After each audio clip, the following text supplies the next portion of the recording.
Hey everybody, it's Chev, Nobody Else's Auto. Thanks for stopping by tonight, checking out some more cool iron. We got some typical stuff and one really different one tonight that even I don't know much about. But we'll start off with something fairly common. 1951 or 52 Plymouth Cambridge. Now, I'm not sure what happened to this car. This is how it was when I bought the yard. This is exactly how I found it. All the doors are still here. They're over there in a pile. So apparently, I don't know if somebody was doing a convertible or what, but they obviously cut it at the A-pillars, cut it at the back of the floor right in front of the rear fenders, and took the entire cowl and floor section out of this. So my best guess is, somebody was doing a convertible that was real rusty. I needed a cowl section and a floor pan. It was just as easy to take the whole thing in one chunk as opposed to piecing it together. So my best guess, if you've got a better one, I'd be curious to hear it, because I'm not really sure why this thing's like this, especially considering the rest of the car is still fair. A lot of it's still here. The dashboard's even still laying there in it. All the driveline's still in it. Motor, transmission, even still got the remains of the old battery in it. As we come around the back, the rear fenders are still here. The bumper's still here. Trunk lid's still here.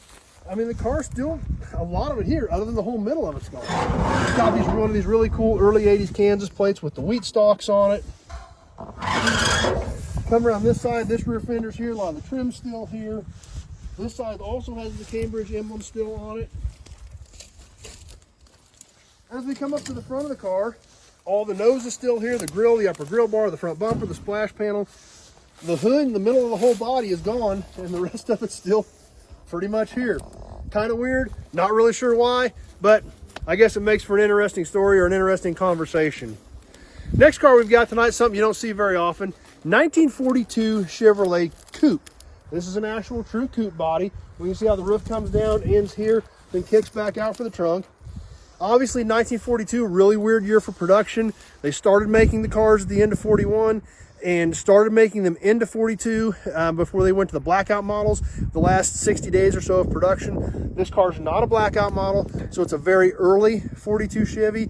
We've got a blackout 42 in stock as well. So it's really neat to compare and contrast the differences in the cars. But this one here, like I said, it still has stainless trim on it. So we know this was an earlier car. It is a true coupe, which is something you don't see very often. When you take a peek inside of it, still got part of the dash and stuff in it.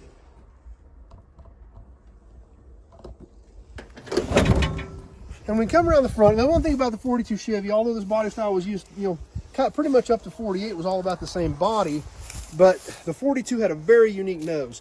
So this grille was all 42 only. And for as odd as 42s are, I actually have several 42s in stock, believe it or not. But only one of them's a blackout. I've got 3 or 4 early production models and only one true blackout.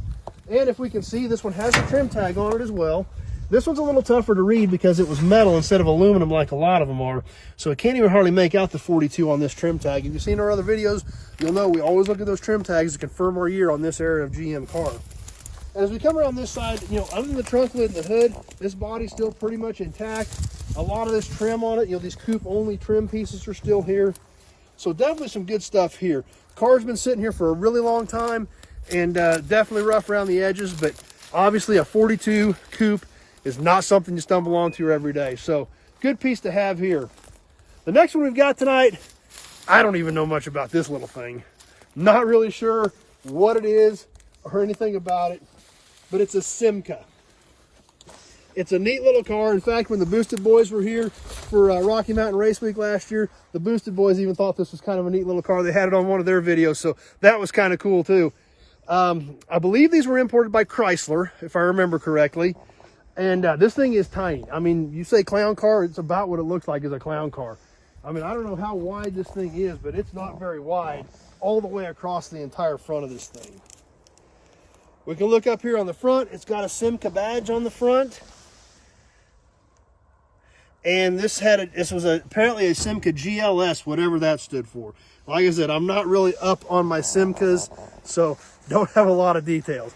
I try to be fairly knowledgeable on a lot of the stuff that I deal in, but Simcas, this is the first one I've had, and I'm pretty green on Simcas. The whole car is pretty tiny.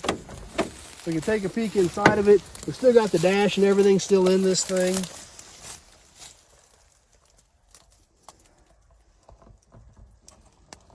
And this thing is just small. I don't know. I mean, this is like, I don't know if this is the same size as a Volkswagen Beetle or what, but it might even be smaller than that, because this thing is tiny. Let's take a look at the powerhouse of an engine that these things had in them. And there's not much to that either. 4-cylinder. And that's not a very big space to have the entire engine in, but that's what they had to power them. And like I said, not real knowledgeable on these, so we'll kind of take a look at it, and we'll all learn as we go. But a very unique setup. It was actually water cooled. We can see the radiator here, and apparently there was a fan right here on them that apparently blew through it. Very unique setup, but like I said, definitely pretty Greek to me. Don't know a ton about these things. But definitely different, to say the least. Car's pretty much all here. Just been sitting for a really long time, and definitely has some deterioration and weathering to it. But it is unique. Here's kind of an interesting feature that I hadn't noticed before. Like I said, these were imported by Chrysler. We're all familiar with the little Pentastars that they put on the right front fenders. Well, this even still has the little Pentastar on it, just like a lot of the Mopars did back in the early 70s era. So, kind of an interesting little feature. Not exactly what you think about when you think of a Charger or a Cuda or a Challenger or something like that from the early 70s from Chrysler.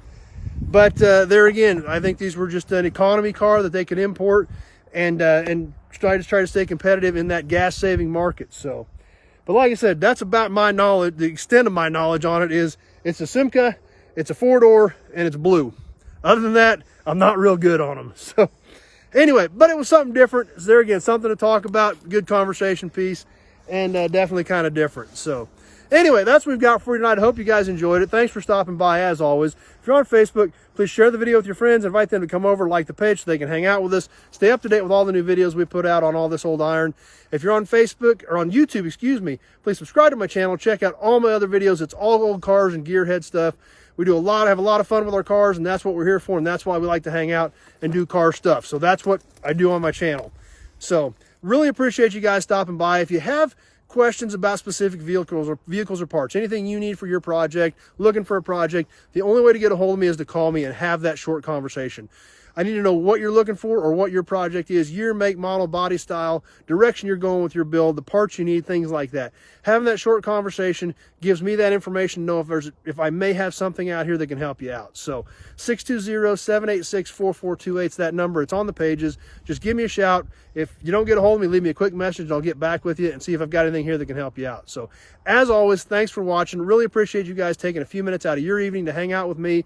Stop by, check out what we've got going on. Having a lot of fun doing these videos, but if you guys weren't stopping by and hanging out with me, they'd get pretty boring pretty quick. So thanks for being here. Thanks for taking some time out of your evening to hang out, and we'll see you soon on the next video.